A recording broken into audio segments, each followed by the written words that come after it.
창세기 3장 1절에서 7절까지 말씀을 제가 대표로 봉독합니다. 그런데 뱀은 여호와 하나님이 지으신 들짐승 중에 가장 간교하니라. 뱀이 여자에게 물어 이르되 하나님이 참으로 너희에게 동산 모든 나무의 열매를 먹지 말라 하시더냐? 여자가 뱀에게 말하되 동산 나무의 열매를 우리가 먹을 수 있으나 동산 중앙에 있는 나무의 열매는 하나님의 말씀에 너희는 먹지도 말고 만지지도 말라 너희가 죽을까 하노라 하셨느니라. 뱀이 여자에게 이르되 너희가 결코 죽지 아니하리라. 너희가 그것을 먹는 날에는 너희 눈이 밝아져 하나님과 같이 되어 선악을 알 줄을 하나님이 아심이니라. 여자가 그 나무를 본즉 먹음직도 하고 보암직도 하고 지혜롭게 할 만큼 탐스럽기도 한 나무인지라. 여자가 그 열매를 따먹고 자기와 함께 있는 남편에게도 주매 그도 먹은지라. 이에 그들의 눈이 밝아져 자기들이 벗은 줄을 알고 무화과 나무 잎을 엮어 치마로 삼았더라. 아멘. 이제 목사님 나오셔서 죄를 이기는 영성이라는 제목으로 말씀 선포하실 때 큰 은혜 받으시기 바랍니다. 제가 목소리가 좋지 않기 때문에 여러분들이 집중해서 들어주시면 좋겠습니다. 우리가 신앙생활하면서 하나님에 대해서 잘 알아야 하고 또 하나님과 대적되는 사탄에 대해서도 잘 알아야 되는데 오늘 말씀은 사탄의 속성에 대해서 잘 말해주고 있습니다. 사람들의 마음속에는 한결같이 죄성, 죄악된 성질이 자리 잡고 있습니다.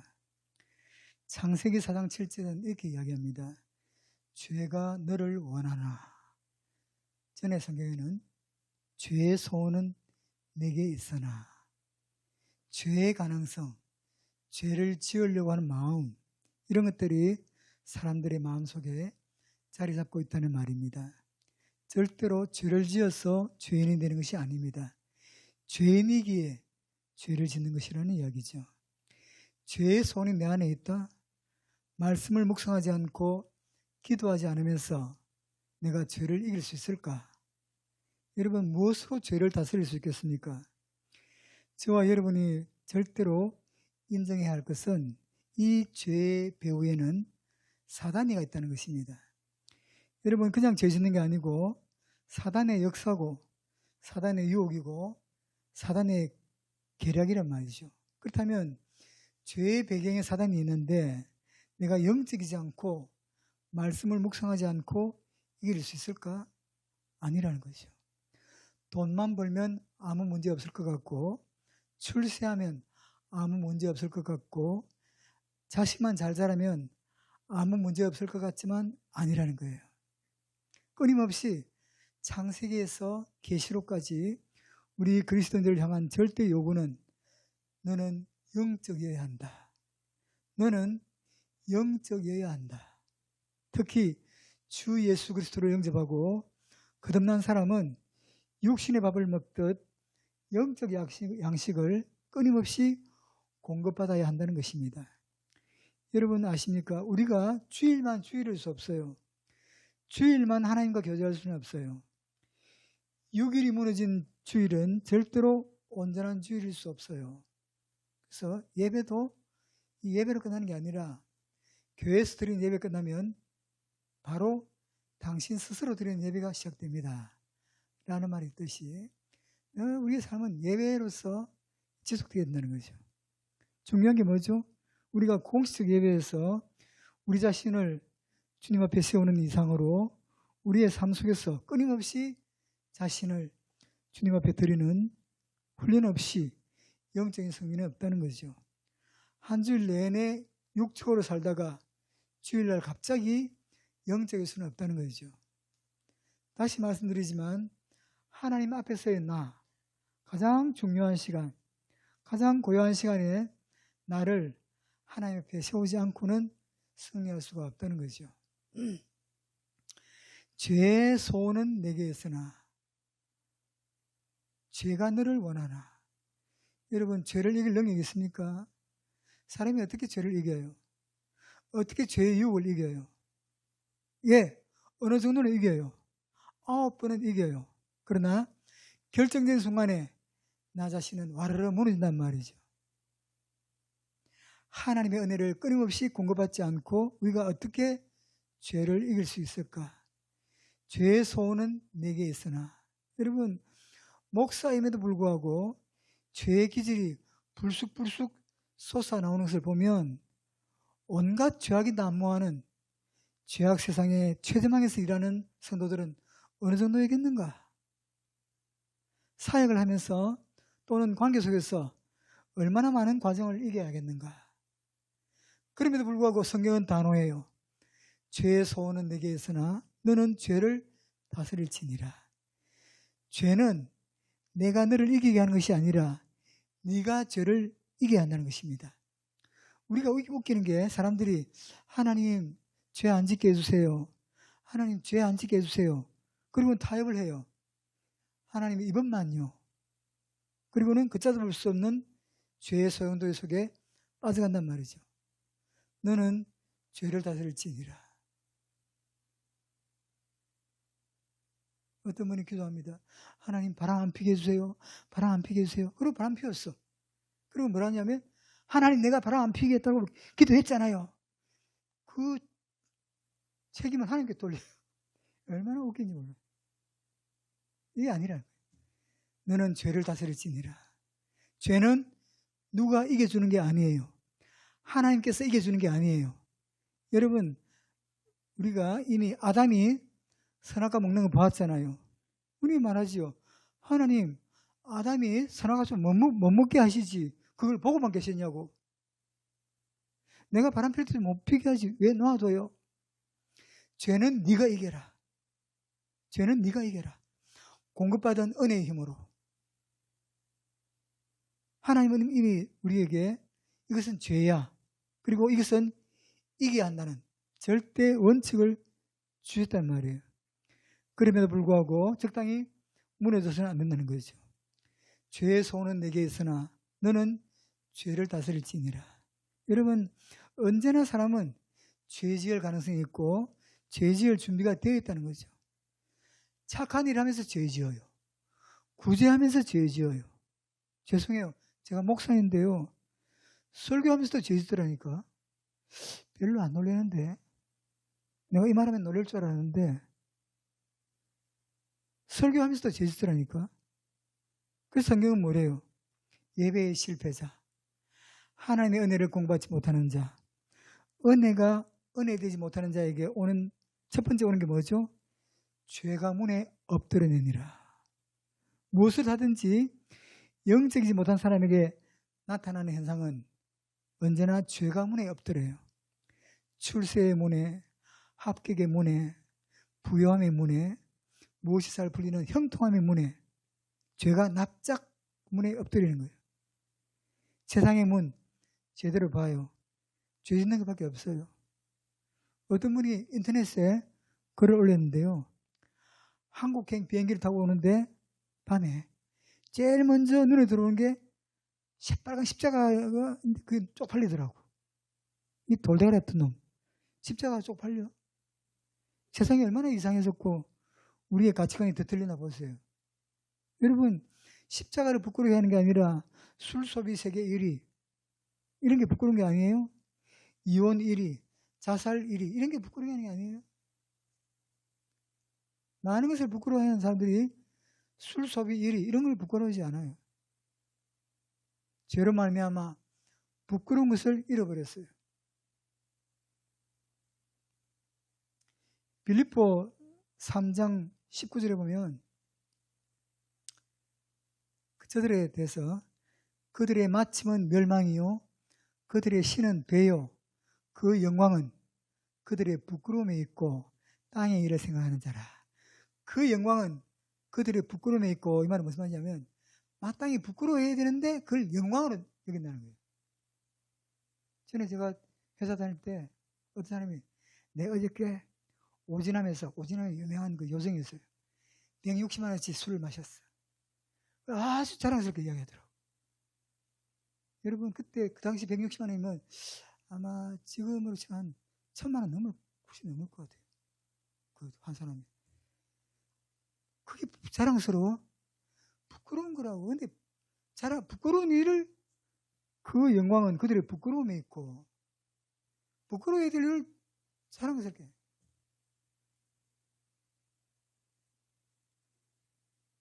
그런 게 참 많죠.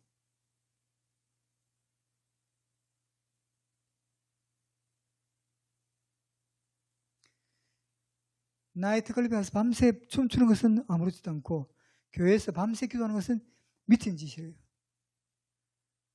여러분, 세상을 온통 죄가 점령해버렸어요. 이것은 은혜가 은혜되지 못할 때 나타나는 현상이죠. 죄가 문에 엎드렸느니라. 여러분, 아이 공부시켜서 대학 보내봐요. 제일 먼저 죄에 걸려서 오죠. 여러분, 그럼에도 성경은 너는 죄를 이기는 자 되어야 한다, 이렇게 말씀하십니다. 세상에서 제일 능력 있는 사람은 돈 잘 버는 사람이 아니에요. 죄의 욕구를 이기는 사람, 순간순간 밀려오는 그 죄의 충동을 이기는 사람이 강한 사람이에요. 자기 마음을 다스릴 줄 아는 사람이에요. 인간의 마음이라는 게 얼마나 별것 없는지 알아요? 순간순간 밀려오는 죄의 유혹, 세상에 적당히 젖어서 그렇게 즐기며 살고 죄에 대한 경계심도 상실해버린 채 그렇게 살아가는 거죠. 하나님 만들어주신 에덴 동산, 행복 동산에 아담과 하와가 둥지를 틀고 살아가고 있는데 제일 먼저 찾아온 손님이 마귀입니다. 어찌 에덴 동산뿐이겠습니까? 호시탐탐 여러분의 가정을 노리고 있고요, 여러분의 자녀를 노리고 있고요, 교회를 노리고 있는 게 사탄 아닌가? 누가복음 22장에 보면 예수님이 제자들과 헤어지게 되었을 때 사단이가 찾아와서 청구합니다. 당신의 제자들을 한번 내놔보시오. 몰래도 흔드는데 합법적으로도 흔든다니까. 사단이가 얼마나 간땡이가 부었는지 합법적으로 한번 내놓아 보시오. 내가 한번 흔들어 볼 테니까. 여러분, 모든 시간들 속에서, 사건들 속에서 사단이가 노리고 있단 말이에요. 우리네 가정을. 문제는 사단이가 올 때 어떤 모습으로 옵니까? 오늘 본문에도 보면 여호와 하나님이 지으신 모든 들짐승 중에 뱀이 가장 간교하더라. 뱀이 여자에게 물어 이르되, 사단이 가진 속성 중 하나는 언제나 웅크리고 있다가 숨어서 온다는 거예요. 마귀는 마귀처럼 오지 않아요. 절대로 마귀처럼 오지 않아요. 사단의 처음 전략은 언제나 숨어서 와요. 그래서 모든 시간들 속에서, 사건들, 관계 속에서 그 사단의 정확한 속성을 파악한다는 것은 쉽지 않아요. 우리 예수님은 영적인 분위기에 그 부분을 알았죠. 제자를 향해서 사단아 내 뒤로 물러나라 단호하죠. 그 사단이 주님에게는 보였어요. 사단은 한 번도 사탄들이 오지 않아요. 사단이 뿔 달고 와서 내일 새벽 기도하지 마라 그러면 가겠어요, 안 가겠어요? 여러분 알아요? 때로는 마귀가 마귀처럼 오지 않기에 우리가 잘 이길 수가 없어요. 여러분, 때로는 사단이 베드로의 옷을 입고, 게으름의 옷을 입고, 때로는 감정의 옷을 입고, 가장 사랑하는 자의 옷을 입고, 가장 합법적인 모습으로 다가온단 말이에요. 때로는 장사가 잘 되게 해요. 사단의 목표는 딱 하나요. 하나님에게서 멀어지게 하는 것, 하나님 앞에서 주저앉아 있게 하는 것, 아무것도 못하는 사람을 만들어요. 신앙이 어떤 습관적으로 길들여지면 그게 믿음이 아닐 수도 있다는 거죠. 결국은 하나님과 나지요. 하나님과 나, 이 관계를 회복하는 것이 얼마나 중요한지 모릅니다. 사단은 언제나 또 다른 옷을 입고, 무엇보다도 사단은 자신의 정체를 은폐하여 오기에 사단의 정체가 드러나는 것을 두려워해요. 그래서 인간적인 옷을 입고 와요. 사람들은 그냥 다투는 줄 알아요. 그냥 죄 짓는 줄 알아요. 그냥 성질 내는 줄 알아요. 그러나 그 안에서 언제 얼마나 사단이가 합리적인 모습으로 춤을 추는지 몰라요. 이 간교한 사단의 계략을 영적이지 않고 이길 수 있는가? 말씀 앞에 나를 세우지 않고 이길 수 있는가? 얼마나 사단이가 간교해요. 영적으로 깨어 있어야 합니다. 특히 교회나 가정에 깨어 있어야 할 사람은 반드시 깨어 있어야 합니다. 함께 무너지면 안 돼요. 여호수아 7장에 보면 여리고 전쟁 중에 아간이 금덩이, 언덩이, 외투 한 벌을 숨겨요. 하나님께서는 그 아간에게 마저 회개할 기회를 반복해서 줘요. 제비를 뽑아서 어떤 지파가 이 죄를 지었는가? 하나님은 아시기 때문에 단번에 이 범인은 아간이야 알려줄 수 있는데도 제비를 뽑게 해요. 12지파 족장들이 모여서 제비를 뽑아요. 유다 지파 뽑히고 그게 갈미, 삽디 점점 범위를 좁혀 들어가요. 이게 다 뭐죠? 하나님이 아간에게 회개할 기회를 준 거단 말이에요. 근데 아간은 설마 나한테 내가 뽑히겠는가? 설마 내가 발각되겠는가? 설마 사람 잡는다고 설마 하다가 결국은 아간이 하나님 주신 기회를 상실한 채 전 가족이 처형을 당해요. 아내도 그리고 자식들도 다 함께 죽어요. 여기서 깜짝 놀랄 이야기가 뭐죠? 여러분, 왜 온 가족이 처형당했을까요? 율법에 의하면 어떤 사람이 가장이 죄를 지었어도 그 가족이 공범이 아니면 절대로 죽일 수 없어요. 그렇다면 결론적으로 보여지는 게 뭐죠? 율법에 의해서 그 가족이 전부 처형당했다는 것은 그 가족이 전부 공범이었다는 거예요. 가족 중에 한 사람이라도 영적이었다면, 가족 중에 한 사람이라도 여기에 동참하지 않고 여보 안 돼, 그건 안 돼, 아니 어떤 순간의 욕심으로 그 재물을 숨길 수는 있어요.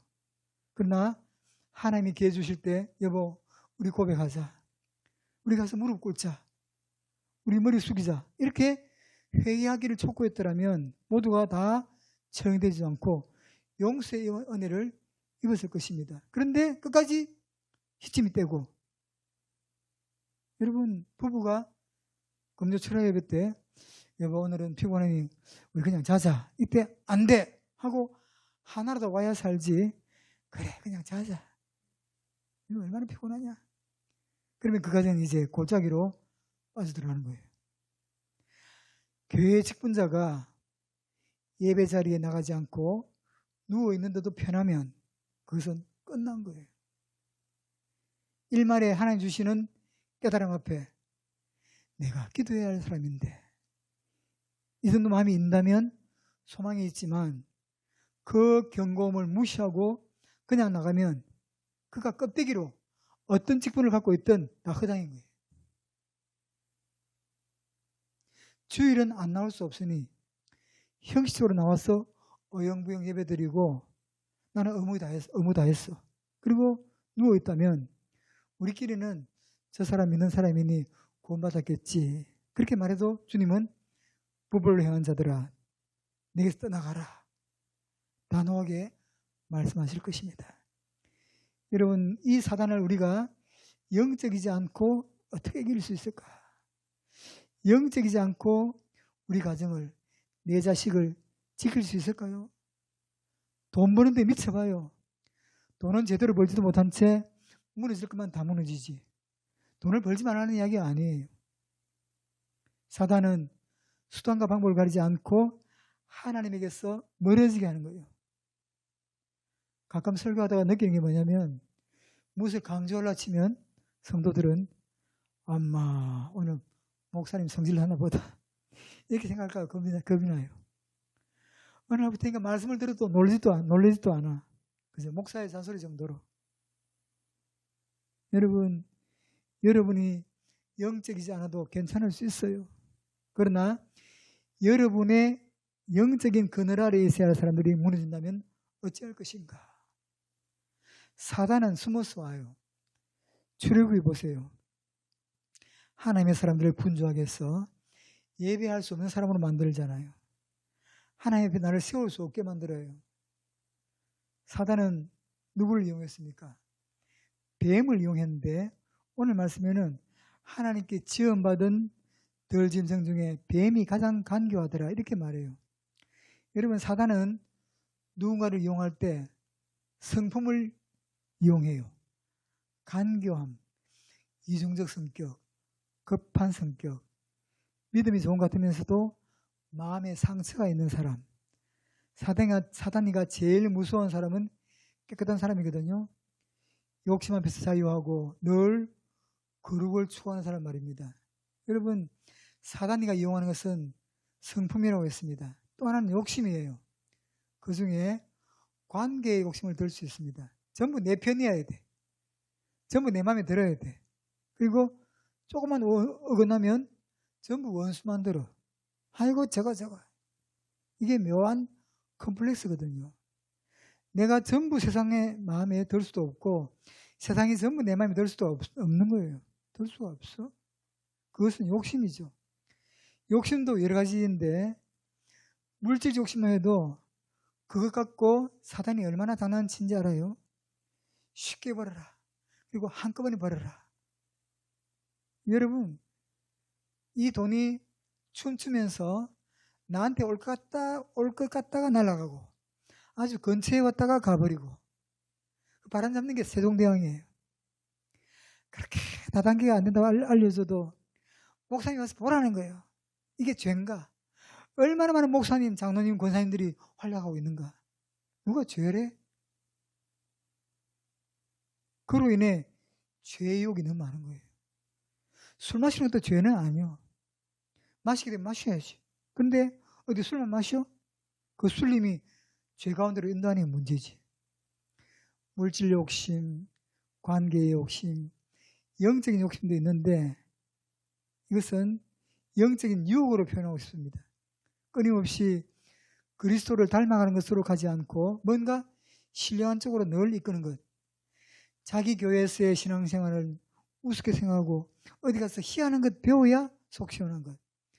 딴 데 가서 주저앉아 이상한 것을 추구하면 예수님도 감당하기 힘든 거예요. 여러분, 성경은 자속도 말하지만 지속도 말해요. 그리스도라는 지식이 했는데 이것은 경험으로 삶으로 아는 거예요. 그리스도에 대해서 아는 게 아니란 말이에요. 성경을 달달 외워도 안 믿을 수 있고요. 신학 공부를 해서도 안 믿는 경우도 있어요. 여러분, 마귀가 이용하는 게 뭐죠? 욕심. 욕심이 잉태한 즉 뭐를 낳고? 죄를 낳고. 그러면 우리 이렇게 말할 거예요. 우리는 욕심 없다고. 그리고 무슨 욕심이 있겠어요? 근데 하나님과의 관계에서 멀어진 모든 것들은 다 욕심으로 표출돼요. 이렇게 사단은 숨어서 오는데 누구에게 오죠? 아담에게 가지 않고 하와에게 오는 거예요. 목표는 아담이에요. 중요한 게 있죠. 마귀는 누구를 흔들어야 하는가를 너무 잘 알아요. 성경을 공부하면서 이런 질문을 합니다. 마귀는 왜 아담에게 가지 않고 하와에게 갔는가? 아담에게 바로 가면 안 될 것 같았어. 하와를 먼저 흔들고 아담은 하와를 통해서 흔들고. 여러분, 부부가 사는 것은 시속 게임인데 하나가 시험 든다고 같이 시험 들면 안 돼요. 하나만이라도 영적으로 깨어 있어야 되는 거예요. 살아나야 된단 말이에요. 요즘 교회 젊은 사람들 보면 좀 염려가 돼요. 이렇게 강조하고 싶죠. 좀 말씀을 더 가까이 하고 묵상에 힘써라.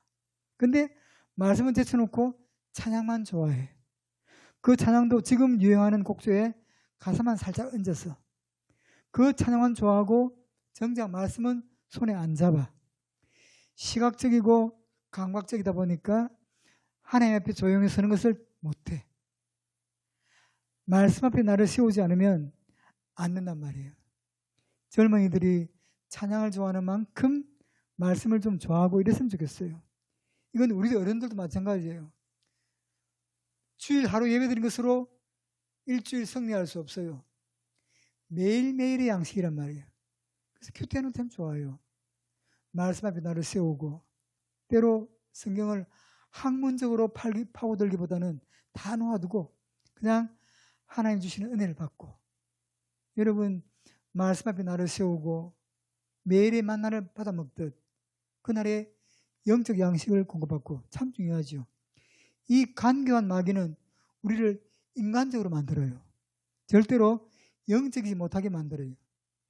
목사가 돼도 인간적인 목사 만들고, 그럼 마귀는 신나는 겁니다. 장로님도 영적인 장로님이 되어야 되는데 인간적인 장로님으로 만들어요. 교회 생활에서 직분자가 유의해야 하는 것은 나는 영적으로 영향을 끼치는가. 안수 집사, 권사 다 좋아요. 근데 점점 영적인 맛을 잃어가는 거예요. 늘 진리 앞에, 말씀 앞에 나를 세우고 하나님의 은혜를 공급받아 세상을 이길 힘을 비추겠으면 좋겠어요. 여러분, 말씀은 그냥 읽어지지 않아요. 참 신기한 게 잡지는 그냥 잡혀요. 심심할 때 신문은 그냥 잡히는데 성경은 그냥 안 잡혀. 성경은 믿음에 의해야 하고 은혜에 의해야 잡혀요. 이야, 희한한 거예요. 몰라, 잠 안 올 때 잠 안 오니까 성경이나 읽자 하고 수면제로 자고 모를까. 절대로 성경은 은혜가 아니면, 믿음이 아니면 안 잡혀요. 잡지는 그냥 잡힌다니까. 부담 없이. 신문 잡히지. 근데 말씀은, 성경은 그냥 안 잡혀.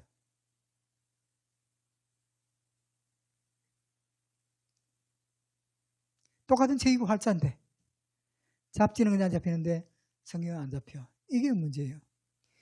이 말씀을 놓아버린 채 여러분이 아무리 예배를 드려도 공동체 속에서 승리할 수가 없어요. 나와 하나님, 이 부분이 중요해요. 매일매일 말씀을 붙잡지 않으면 엉뚱하게 나를 붙잡아요.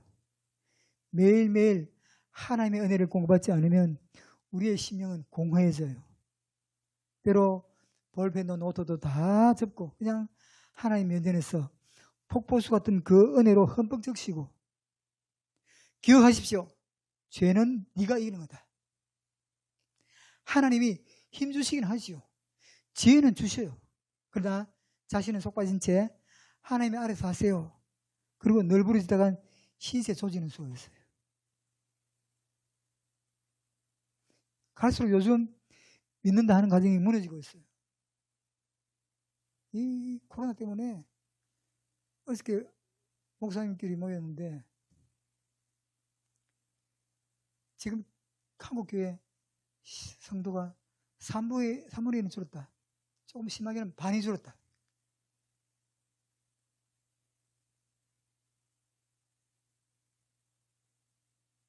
교회에 늘 안 오다 보니까 헌금도 잘 안 하더라고요, 이제. 그래가지고, 야, 이거 어떻게 하면 좋을까?